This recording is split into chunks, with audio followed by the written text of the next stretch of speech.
Most people don't reach their dream, not because of failure. Most people don't live their dream because they give up. You see, it's not the failure that stops us, but that most stop at their first failure. Those who succeed don't stop at one failure. They don't stop at 10 failures. They don't stop at 100, 1,000, or 1,000,000. They say, this is my goal, and I will do whatever it takes to achieve it. I will learn the lessons from any failures. I will learn faster. I will work harder. I will work smarter. And I will not quit until my dream is a reality. That's the difference between success and failure. Failure is a massive part of being able to be successful. You have to get comfortable with failure. You have to actually seek failure. Failure is where all of the lessons are. You know, when you go to the gym and you work out, you're actually seeking failure. You want to take your muscles to the point where you get to failure, because that's where the adaptation is. That's where growth is.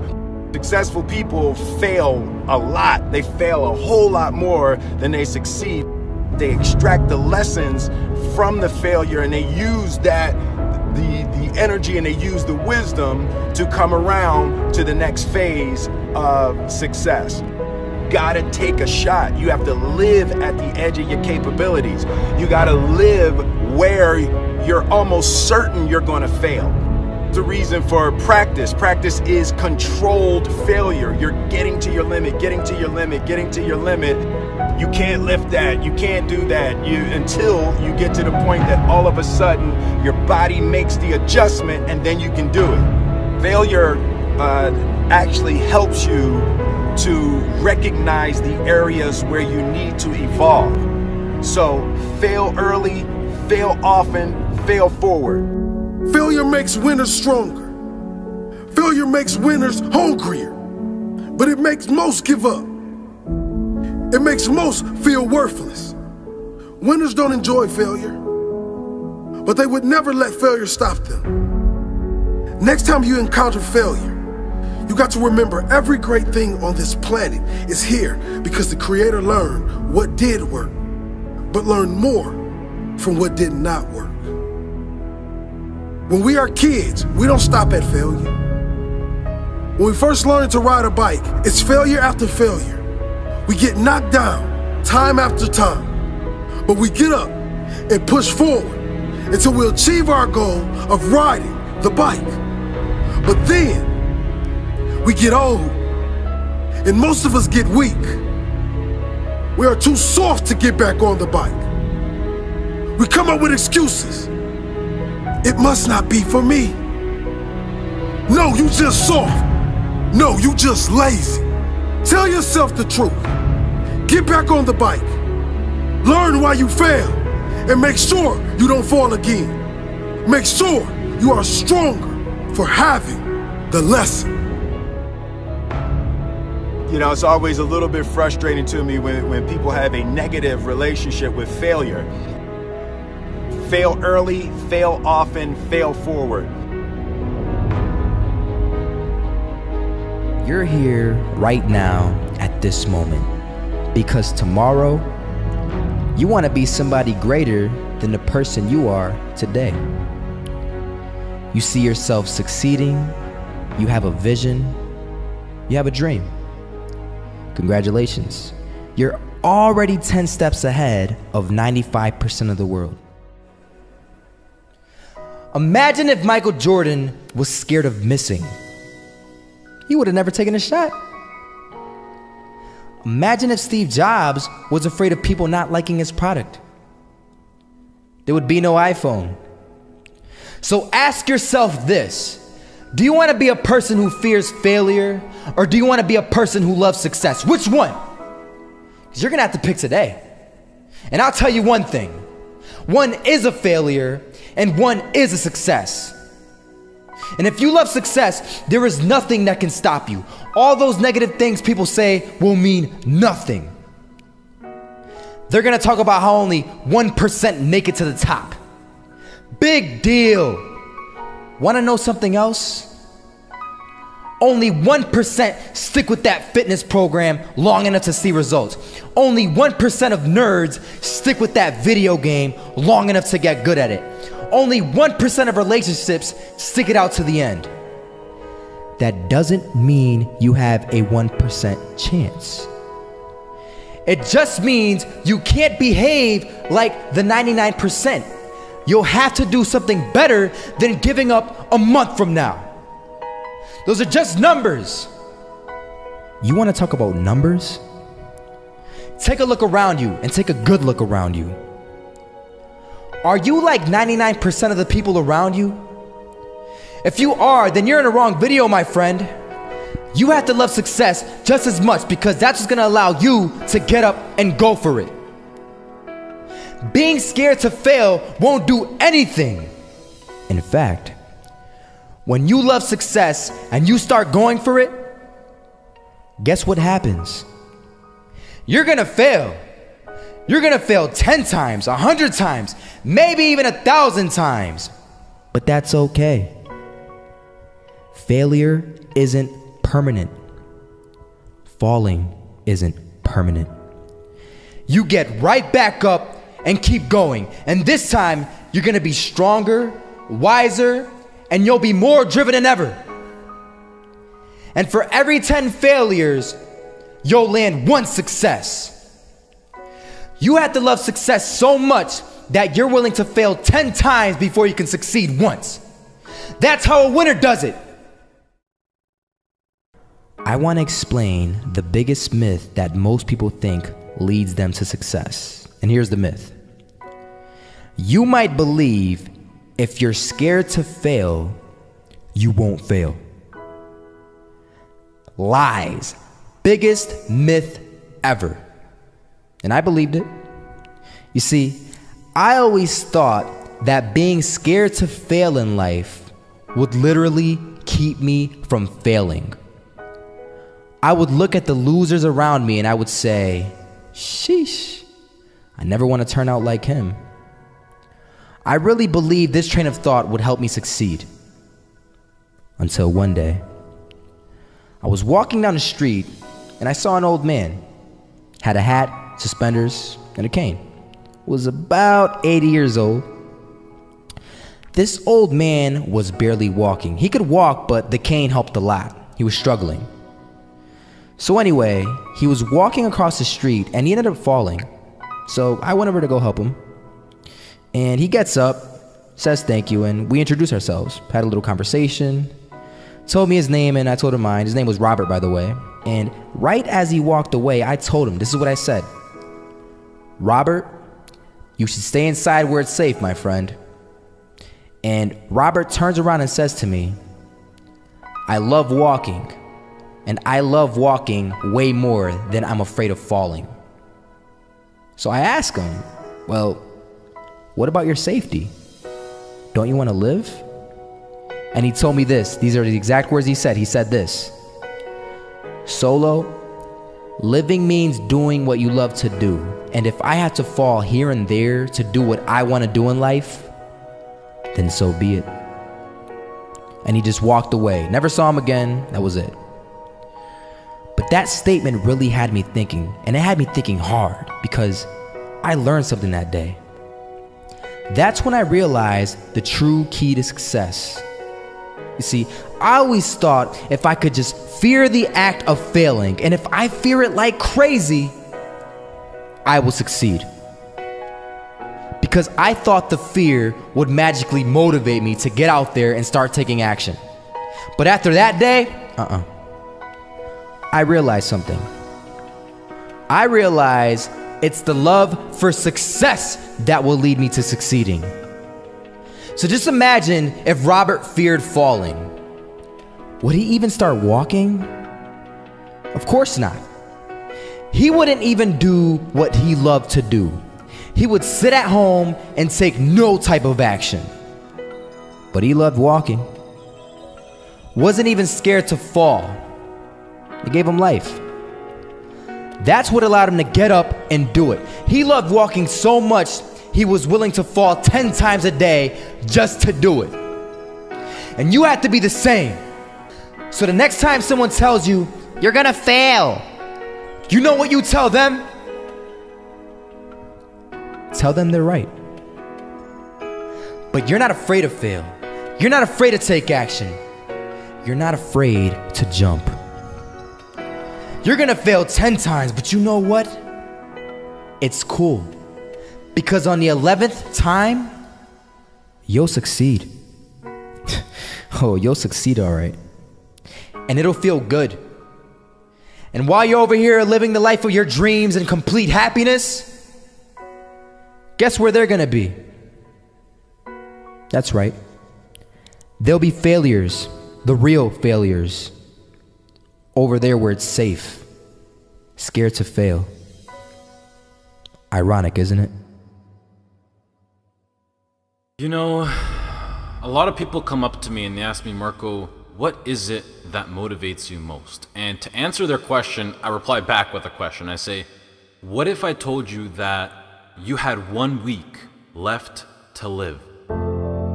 Would you regret not pursuing your dreams, passions, and desires? Would you regret not living your life to the fullest? Would you regret not spending as much time with your family, friends, or loved ones? You know, Steve Jobs said in a speech one time that he used to wake up every morning, look in the mirror, and ask himself questions like this. And he said that if the answer was yes for too many days in a row, then he knew that he had to change something. And that should go for all of us. If you're living a life that you would not be okay with losing because you weren't able to do things you wanted to do, then now you know that you need to change something. Life is simply too short and unpredictable to not live exactly the way that you please. It is ridiculously unpredictable. It is possible that on any given day to die at any point throughout that day without ever being able to see it coming. You know, when I was 13, I had this teacher who was an absolutely amazing person. I'd known him for several years then, and he had 2 kids, a loving wife. He was a man of God, contributed to the community. He gave us everything that he had, and he would bike to school every single day. I always remember him coming to school on his bike, and one morning on his way to school, it was early in the morning, he was crossing an intersection. A reckless driver comes out of nowhere, hits him, he dies on the spot, on the moment of impact.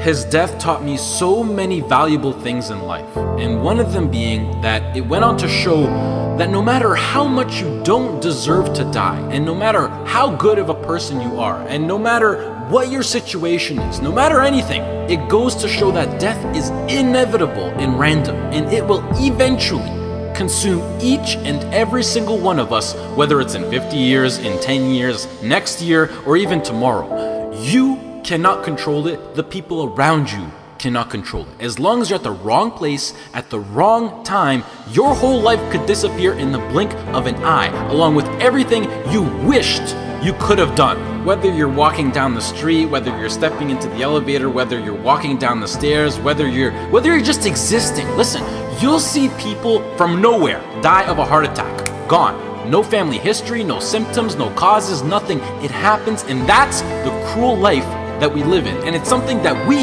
cannot control. So what I want to make clear is that regardless of the path that you take in your life, at one point death will consume you. It doesn't care whether you floss your teeth in the morning, whether you raise a family or not, whether you go on to be rich, poor, a success, a failure, whatever, you are still going to die at one point. It is that simple. And knowing that you're going to die soon should be the biggest motivation to both make the difficult decisions in life and to get your ass out of bed in the morning. So now the question becomes, what is it that you truly have to lose?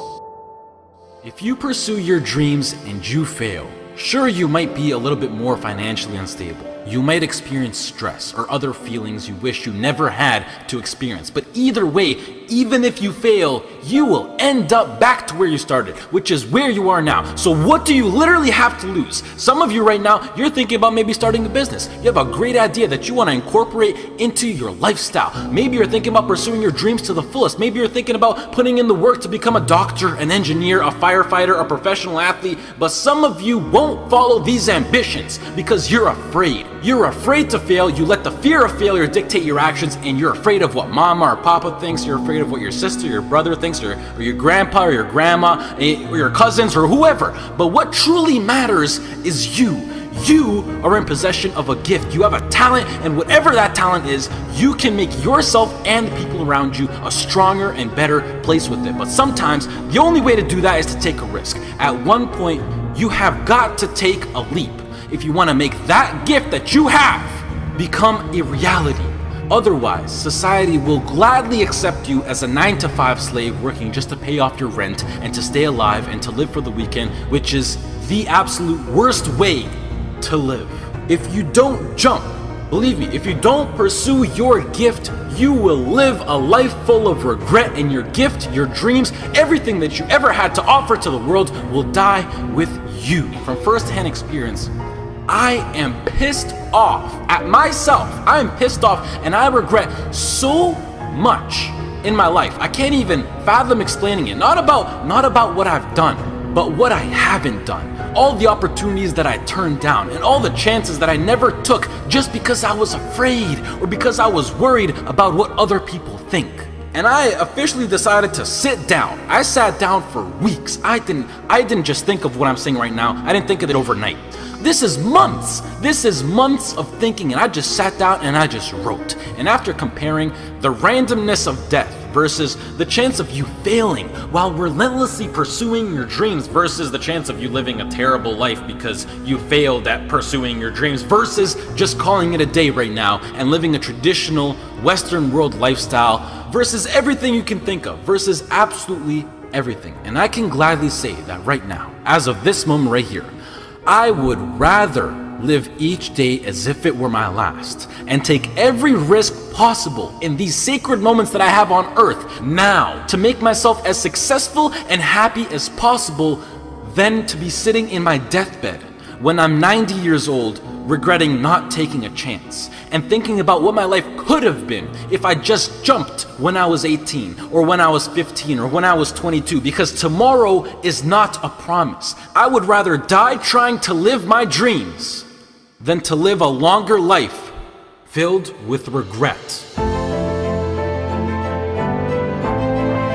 Life is too short and too unpredictable to live it. I've seen it firsthand. It is not worth it to live it safe, basic, and traditional. But do you know why most people choose to live that safe life over taking risks in their life? I mean, there's a pretty good argument not to. Why would you? Why would you take a risk that puts you through stress, puts your family through stress, makes you lose sleep, makes you lose time, makes you put in the extra work, makes you take ridiculous chances that are 1 to 1,000? You know, but before I even continue, the fact that I'm even sitting here and talking is astonishingly ridiculous on its own. The chance of you being born is 1 to 400 trillion. That number is so big you cannot even wrap your head around it. But okay, what I wanted to say was that the reason why people don't want to take these risks is because right now they feel like they got a lot to lose and that their current situation is relatively nice, and most importantly, right now, they are comfortable. They got used to living basic within society standards, being with their friends every now and then, being well rested. They got comfortable. And when you get comfortable, you don't want to move. And that comfort zone, I like to call it the danger zone, because this comfort zone will persuade you to stay in there for as long as possible. And it is, I know how it is. I know the comfort zone. It is so convincing. It is so hard to escape comfort. I know. And as it persuades you to stay in there, you will literally, unconsciously, see, I'm so serious when I say this, you will literally see your whole life go right by you.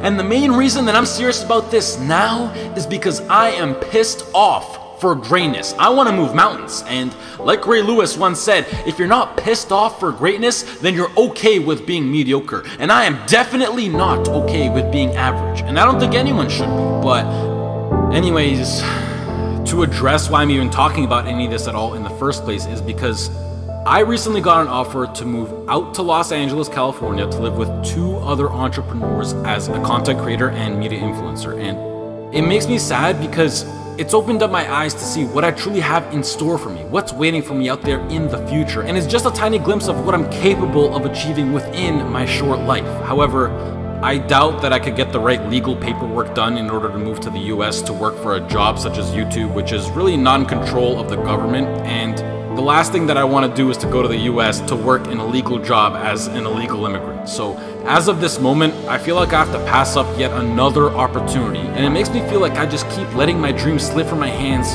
once more. And now that I've seen the reality of what is possible, this house in LA next to the beach on California with a huge city, great weather, and working a job that I would absolutely love and live for with people who share the exact same dream and vision, it has me thinking like, hell yeah, I would gladly die chasing this dream relentlessly than never chase it at all and play it safe and being trapped within my own mind of thinking about what my life could have been.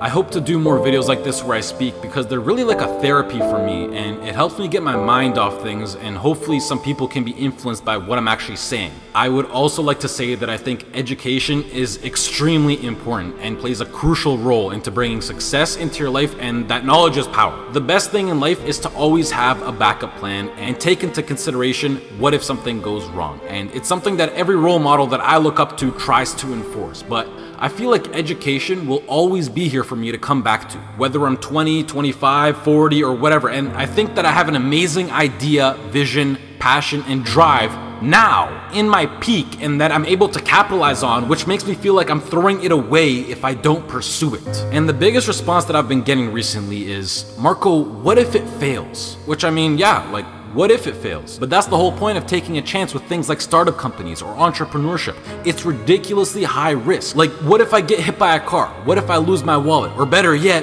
what if this succeeds? You know, it's easy to be negative or to be closed-minded, but I think it's easier to be optimistic and to be open-minded. And please do yourself a favor, which is a separate topic on its own for another time, but try to surround yourself with people who impose and promote positivity and good vibes. You will notice the tremendous effect that it has on your lifestyle. Starting your own business or being self-employed, although preferable, doesn't exactly require any kind of diploma or degree. And I think that with a proper business plan and with the drive that people like you who are watching this video fuel me with, I feel like I can accomplish anything. If you're still listening, I love you, mad respect. That's true loyalty right there. If you're less, this has been Marco. I hope you all have a great rest of the day, and goodbye.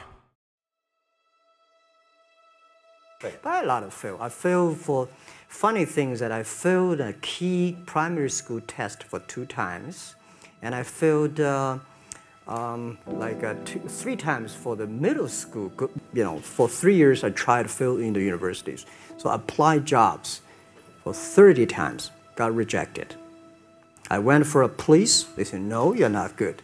I went to even the KFC. When KFC came to China, come to my city, 24 people went for the job. 23 people were accepted. I was the only one guy. And we went for police. 5 people, 4 of them accepted. I was the only guy that I received it. So to me, being turned down, rejected. Oh, by the way, I told you that I applied for Harvard for 10 times, rejected. I know I'll be rejected. I just don't want to say that. Yeah, sorry now. One of the things you got to understand, my friend, is that you're supposed to fail. You're supposed to fail because failure is the stepping stone to success. You need the logical reason why. Because failure is an experience that lends to wisdom that ultimately makes you a stronger version of yourself. Maybe you got a test anxiety, I don't know. But the worst thing you can do is quit. Talk to your professor. I'm not 100% sure, but I know that you cannot quit. Just because you failed doesn't make you a failure. Another one of these cliches or cliche stories is about Thomas Edison, right? When a reporter asked him, you know, what is it, how did you feel about failing 1,000 times? And he said, no, I didn't fail 1,000 times. I just found 1,000 different ways that it wasn't going to work. And that's what's happening with you. But every time he found a way that didn't work, he was adding to his journey. He was growing stronger. He learned something. He discovered something. You are discovering something about yourself, and you're exercising your character every time you get up and try something, move in the direction of something, even if you don't get the thing. It's not about the thing. It's not about making the basketball team. It's not about making $1 million, and it's not about the light bulb. It's about what you learn along the way, who you become along the way, and you're on the journey. And guess what? The journey's hard. The journey is riddled with failure, and that's why most people don't do it. Most people aren't willing to get on that journey because they're afraid to fail. You, my friend, have failed. Congratulations. It's the greatest thing that ever happened to you because it shows that you're alive, it shows that you did something, and it shows that you're growing stronger. Now go and fail again, bro. I hope you guys that watch these videos, I hope you go and fail 1,000 times. Keep going out there and failing. You know what that means? Every time you fail, it means to me, it tells me that you're doing something. See, a lot of people, because they don't want to make any mistakes, it takes us to the next level. A lot of people don't want to fail. Fear of failure, fear of success, and guess what else? Fear of the unknown. You know what Winston Churchill said about courage, Pat? He said, courage is the ability to go from failure to failure without losing enthusiasm. So you want to courageously hold on to your dream and not lose enthusiasm. A guy in Los Angeles, all over the front page of the newspaper, he just passed the bar after taking it 48 times. He had more than enough reason and excuses not to take it. His son has a law firm. He could have been a legal assistant, a clerk, and people all of a sudden used to laugh at this guy. He was a laughing stock. People will do that to you. You know, people talk about John Kennedy Jr. failing the bar. Did you read in the newspaper that he passed? I didn't see that, but did they make a bigger deal about him passing as they did when he failed? No, you know why? People like to see you fail. They like to see that. People are like that. I don't know why it's set up like that. I was on the expressway, traffic was jammed up. You know what was happening? It was an accident. But people pull over to the side to get out of their car to go look, to see somebody else's suffering. That's why talk shows are so popular. So people like to hear other people's misery, get it caught up in that. Then they go magnify it in their own lives because that's all they focus on. Who decided it doesn't matter how many times I fail. I'm going to courageously pursue it. I don't care what people say. I don't care what they think. This is something that I want that gives my life meaning and value. If you constantly remind yourself after every defeat, after every setback, every time you get knocked down, I've got a saying, if life knocks you down, try and land on your back, because if you can look up, you can get up. See, a lot of people, because of failure, they stop believing. Let me share something with you. You will fail your way to success. Yes. 8 out of 10 millionaires have been financially bankrupt. You will fail your way to success. It doesn't matter how many times you fail. It doesn't matter how many times people tell you that you can't do it. It doesn't matter if you don't have a dime in the bank. You will fail your way to success.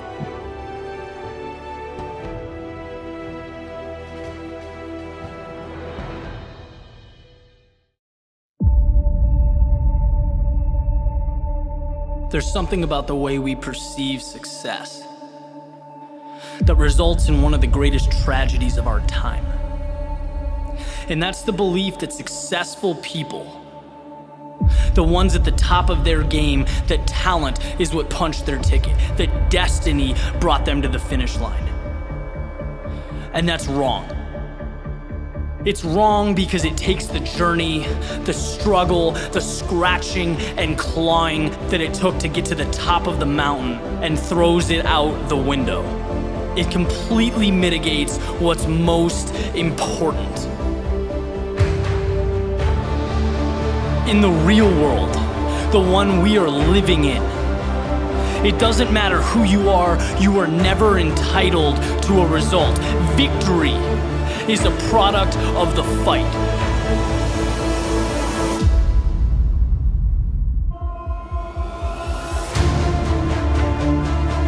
The biggest favor you can ever do for yourself as you progress through life's up and downs, through the good and the bad, when things get rough, is know that you are going through what every successful person, every champion, every innovator has gone through in the history of mankind.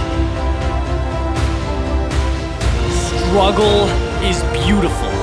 It's a sign that you are in the midst of what separates great from average. It's a necessary step, and it's the most important step you will ever take, because 99% of people can't see past it, right? The world sees struggle, sees hardship as a time to pack it up, to walk away, to be intimidated. But the best, I'm telling you, they look at struggle differently. Just like you can't get fit without blood, sweat, and tears at the gym. You can't make deals without the hustle. You can't make things happen if you don't move forward in the face of adversity. When the word no is staring you in the eyes, it's all part of the process. Winners walk on. If you want something bad enough, you know that being uncomfortable is an ingredient. If you want to be the best, your mindset has to reflect the best, right? Let others focus on the tip of the iceberg. You know excellence lies in everything underneath the surface, in what cannot be seen. So take mediocrity and make it excellence. Take what's yours and hold it up for the world to see. Because what hurts now in the present is the very same thing that will transform your life down the road.